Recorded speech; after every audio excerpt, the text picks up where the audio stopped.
Apple has finally admitted they've got a problem. Actually, a few major problems. The iPhone Air is just not selling well. The Mac line has kind of gotten stale, and overall, Apple products are just too expensive. And it looks like Apple is finally going to address this and fix these problems in some pretty interesting ways. Apple's 2026 roadmap just leaked, and maybe we should let Tim cook. Was I good with that one? Let me break down what we know, some crazy new leaks and rumors on what is coming next, and also give a big thanks to my friends at Vanta for sponsoring this video. Okay, so usually I like to start these videos by breaking down the news of the week, but the news of the week in the Apple world was kind of a hodgepodge of random stuff, like Apple dropped the Plus from their Apple TV streaming service, iPhone 18 colors are looking a little uninspiring and maybe a little ugly, and Apple is working on an OLED version of the MacBook Air for 2026, 2027.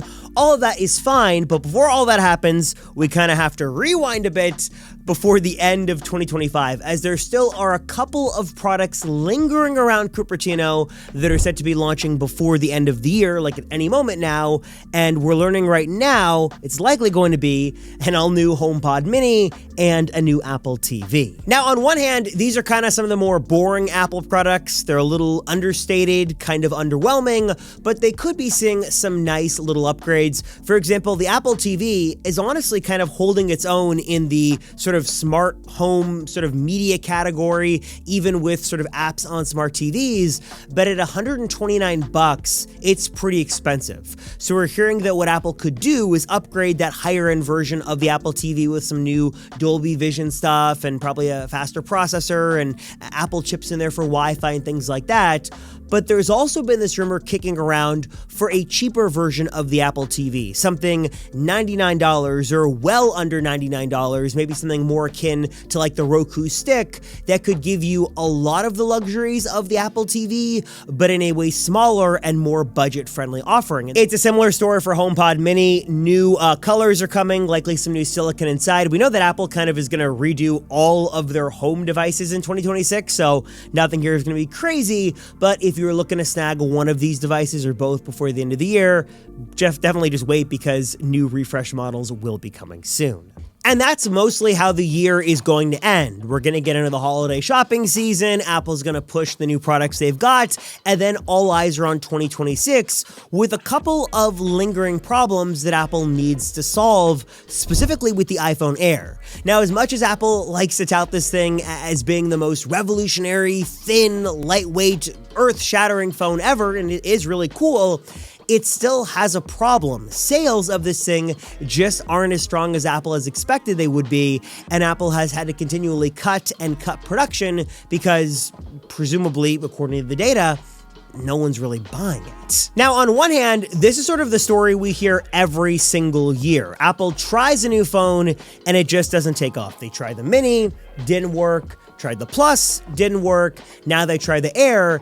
Maybe there's just, too much competition and there's always going to be one phone model that just doesn't sell. And maybe that's just the case. People want Pros or base model. But I should say on the flip side, I do at least have to give Apple credit for at least trying something new and something different. We likely will see an iPhone Air version 2 stick around for 2026, so we likely should be getting some upgrades there. But there's also the argument that Apple should just listen to their customers, and if they're going to be giving options, give the people what they want. Give them a higher-end, pro-focused mini iPhone. Give them a foldable iPhone that we know is coming in 2026. Basically, Apple's kind of stuck in this weird position where they're trying to give more options, but they're trying to do what they think is best, or maybe Apple should just listen to what people want and just make what they want. And I should also be honest and say, while these surprise, drops of products are exciting for us as Apple fans, they're not exactly surprising or exciting for Apple Apple, because I'm sure behind the scenes, so much chaos is happening in order to make everything seem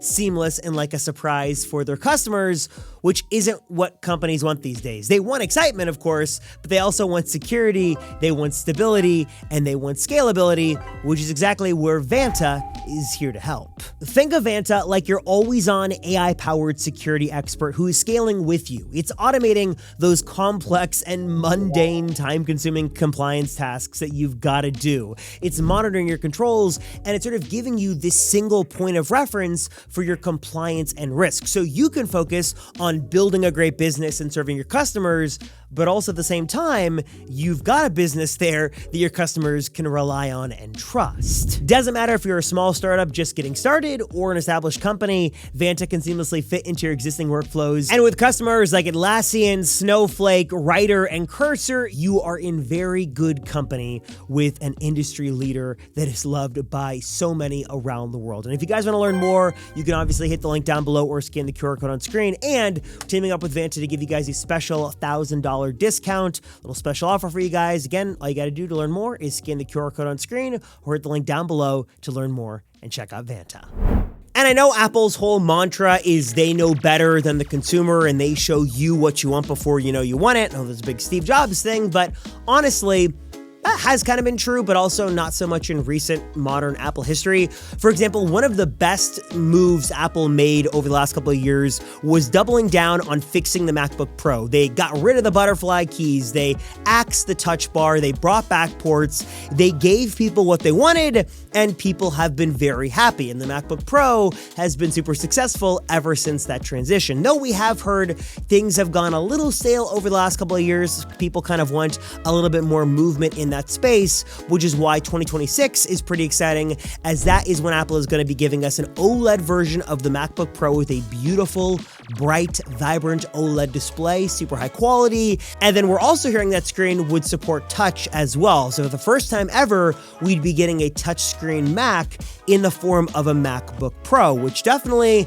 is uncharted territory for Apple. They always sort of kept the iPad touch line separate and the Mac separate, but maybe this is going to be an interesting marriage of those two lines in a new MacBook Pro for next year. But the problem with that is, as cool as it's going to be, it's likely going to be pretty expensive. But the answer to that is actually kind of interesting, and again, very un-Apple-like, as we're hearing that in the first half of next year, Apple is going to release this new budget-friendly Mac. We've heard the MacBook name could be brought back. Maybe this is the MacBook SE or the MacBook E. I don't know what Apple's naming convention is for this thing.